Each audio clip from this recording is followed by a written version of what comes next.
Қайырлы күн баршаңызға, менің каналыма қош келіпсіз. Бүгін сіздермен 30 минутта дайын болатын арасына джем қосылған пирогтың рецептімен бөлісетін боламын. Алда менің дәмді рецепттерімді көру үшін каналыма тіркеліп алыңыз. Алдымен тестасына 2 жұмыртқамызды, 150 грамм қантымызды және ванильный сахарымызды салып, дәміне қарай шым-шым тұз және иісі жоқ сұйық майымызды саламыз. Бөлме температурасындағы жылы сүтімізді құйып, жақсылап біркелкі болып маса шыққанша араластырып аламыз. Бізде осындай маса шығу керек. Енді кезекте біз 230 грамм ұнымызды осылай видеодағыдай ситадан өткізіп саламыз.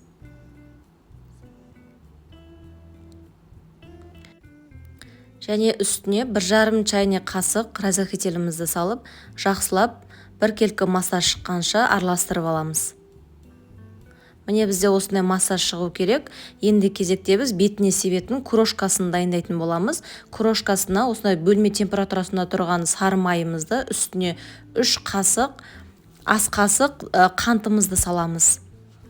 Және 4-5 қасық ұнымызды саламыз. Ұнымызды салып болдық. Енді біз жақсылап араластырып, майда әдемі крошка жасап аламыз.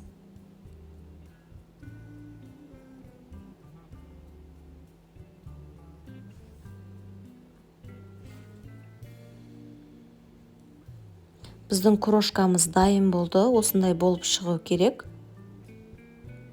Енді кезекте біз формамызды дайындаймыз. Менде осындай кольцомыздың жан-жанына астына майлап аламыз.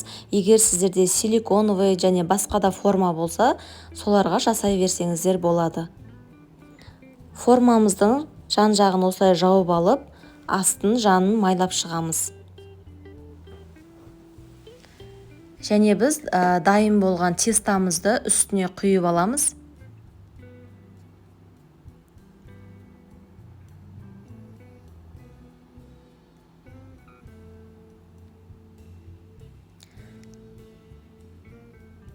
Тестамызды құйып алдық. Енді бетіне джемімізді салып шығамыз. Дәл видеодағыдай барлық жеріне тигізіп салып шығамыз. Мендегі джем персиковый джем, сіздер басқа да джемді қолдана берсеңіздер болады. Апельсиновый немесе черника джемдерін қолдансаңыздар болады. Өте керемет болып шығады. Міне біз джемімізді салып болдық. Енді жаңағы дайындап алған крошкамызды бүкіл жеріне тигізіп, жауып, сеуіп шығатын боламыз. 10 минут алдын духовкамызды қыздырып қоямыз және 180 градуста 25-30 минутта пирогымызды пісіріп аламыз. Өте тез дайын болатын пирогтың бірі. Біз крошкаларымызды сеуіп болдық. Енді духовкамызға жібереміз. 30 минутта дайын болатын джем қосылған пирогымыз дайын болды. Өте жұмсақ, өте нәзік болып шығады. Джем қосылған пирогымның рецебі ұнаған болса, менің видеомды сақтап алыңыз және каналыма тіркеліп кетуді ұмытпаңыз. Алда көптеген пайдалы рецепттермен бөлісетін боламын. Сіздермен болған Динара ас болсын.